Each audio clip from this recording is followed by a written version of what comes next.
5 बजे से चौतरफा पुलिस लगा दी, सारे रास्ते बंद कर दिए थे। इससे पब्लिक में एक अफवाह ये गई कि कुछ ना कुछ बड़ा होने वाला है, इसलिए पब्लिक इकट्ठी हुई। और उसके बाद जब ये पानी देखा जाता हुआ, तब वो पब्लिक में एक भ्रम की स्थिति ये पैदा हो गई कि जामा मस्जिद की खुदाई हो रही है बिना किसी परमिशन के। क्या इससे पहले कभी कोर्ट में कोई मुकदमा हुआ? नहीं, कोर्ट में नहीं हुआ। आज़ादी से पहले जो मुकदमे हुए थे वो हमारे हक में गए। ये उस टाइम तो उन्होंने यही कहा था, जिसकी बाइट मौजूद है, वीडियो मौजूद है, कि सर्वे पूरा हो गया है। लेकिन उसके बावजूद उन्होंने ये भी कहा था कि हो सकता है फर्दर सर्वे भी कर सकते हैं। कोर्ट के आदेश से होता वो अब जो हुआ है ये सिर्फ डीएम साहब के आदेश से हुआ है।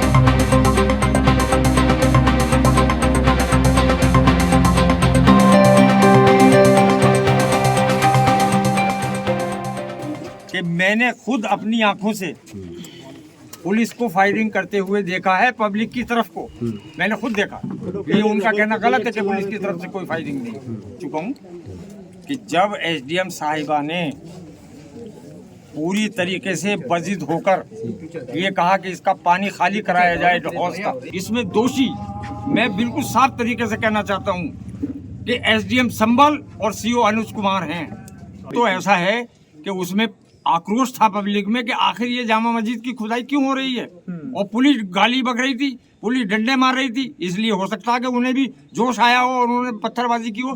पत्थरबाजी मेरे सामने पुलिस भी कर रही थी। मैंने फौरन ही अनाउंस किया कि गोली चलने के आदेश मिल चुके हैं पुलिस प्रशासन को, लिहाजा मेरी गुजारिश है अल्लाह के वास्ते, खुदा के वास्ते, सारे लोग हट जाएं, चले जाएं, अपने अपने घरों को चले जाएं, शांति बनाए रखें। उसके बावजूद भी कुछ लोग वहाँ ये जानने के लिए रहे कि क्या वाकई में जामा मस्जिद की खुदाई हो रही, और किसी लिए नहीं। इसलिए खुदाई की अफवाह किसने फैलाई जी? खुदाई की अफवाह किसने फैलाई? खुदाई की अफवाह इसलिए फैली कि वो पानी जब चारों तरफ चला तो पब्लिक में ये अफवाह हो गई, ये भ्रम हो गया, ये हो गया कि खुदाई चल रही है इसलिए ये पानी आ रहा, क्योंकि वो पानी आने का कोई टाइम था नहीं।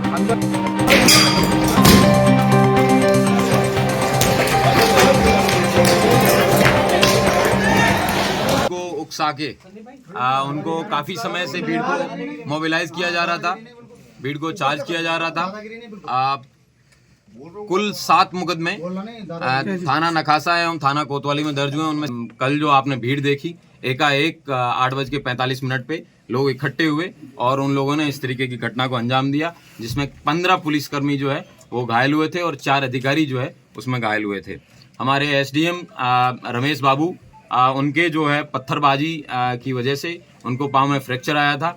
उन्होंने 800 बलवाइयों के ऊपर जो है मुकदमा लिखवाया है। फोरेंसिक टीम द्वारा मौके पे कल देर रात्रि जब सब लोग चले गए थे, इस तरीके के वेपन उनके वहां से घटनास्थल पे, जहाँ पे कई सारे चप्पल जूते पड़े थे, उनके बीच में ये भी बरामद हुआ हैं कि आप भीड़ के जो बलवाई थे, पत्थरबाज थे, उनका क्या मकसद था, उनका क्या उद्देश्य था। अपने भविष्य अपने नेताओं के चक्कर में अपना हमें जो अभी प्रतीति हुई है प्राइमा फेसी, वो ये लग रहा है कि रातों रात इसका हो सकता है प्लानिंग किया गया हो, और बाकी डिटेल जब इन्वेस्टिगेशन होगा उसके बाद पता चलेगा। क्योंकि जब आपस में इतनी पत्थरबाजी की, इन्होंने अपने ही लोगों के ऊपर